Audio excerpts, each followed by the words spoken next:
English Senior, August 2011. Get ready. Start. Mr. Speaker Sir, I shall not make a lengthy speech on this occasion, as I know that there will be another opportunity to discuss the budget, but I wish to take this opportunity to point out certain things.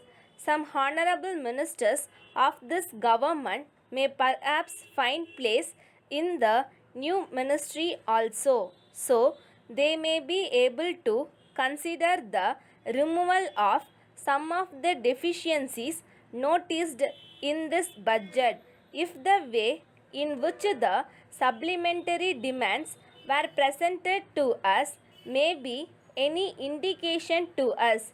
We are sorry to state that the government have not provided enough funds for education in particular. I entreat the government that they must provide larger amounts for higher education.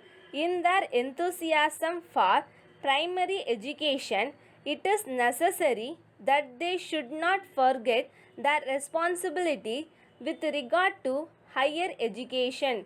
I would like to point out that without teachers and students trained in higher education, it is not possible to spread even primary education. So, I would urge upon this government to provide more money for higher education.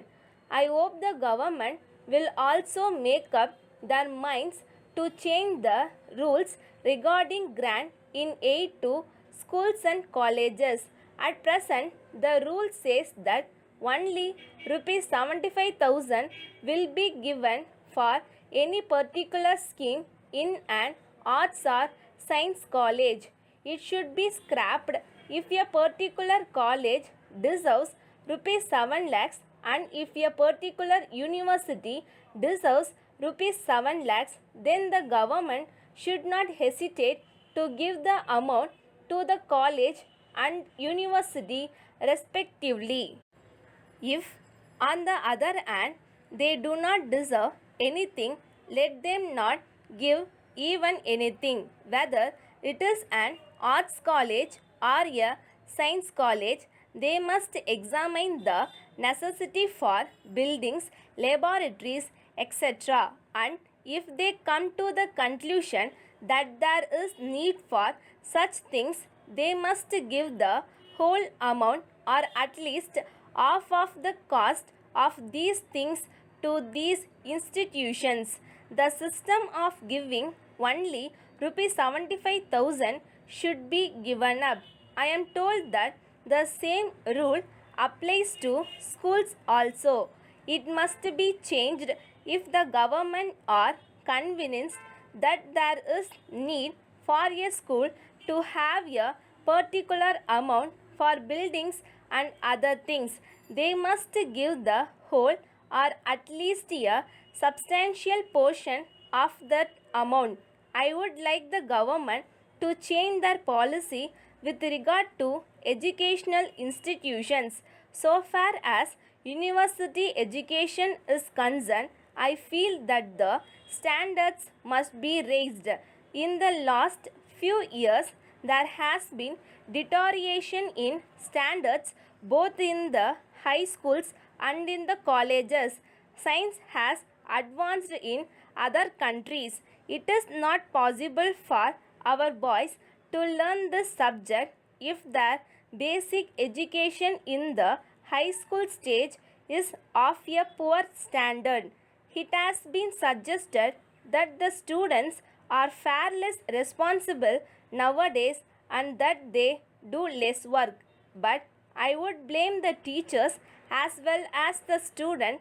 I have been pleading with the universities to appoint a commission of experts to go into the syllabus and suggest ways of raising the standard of university education. As regards textbooks, there are parents with 3 or 4 children who can use the same textbooks in their turn, but textbooks are changed almost every year. I want the government to issue instructions that textbooks should not be changed for a period of at least 5 years or even 10 years. Letter from Babu and Company, Madurai, to Messrs. Raghu and Sons, Coimbatore. Dear Sirs, we thank you for the goods sent by you, but we very much regret to say that the consignment of spoons and forks dispatched by you against our order dated 6th May has been found to be defective. Out of 200 pieces of materials sent by you, will have already sold 5 dozen pieces, and we have received complaints from the customers that these goods lose their brightness very quickly. In this connection, we would like to remind you that at the time of placing of the order, you had said that you had adopted a new method of electroplating in the matter of these materials, and you had certified that the plating would last at least 1 year. In view of this, we supplied them to some of our old customers with great confidence, but we should like to point out that we have now received complaints from them. It has affected our reputation very much. In the circumstance, we have already asked our customers to return the materials supplied to them, and we have promised yearly replacement. We feel that there must be some explanation for this state of affairs, so we would request you to investigate the matter without delay. At the same time, we request yearly replacement of the materials. We expect your yearly response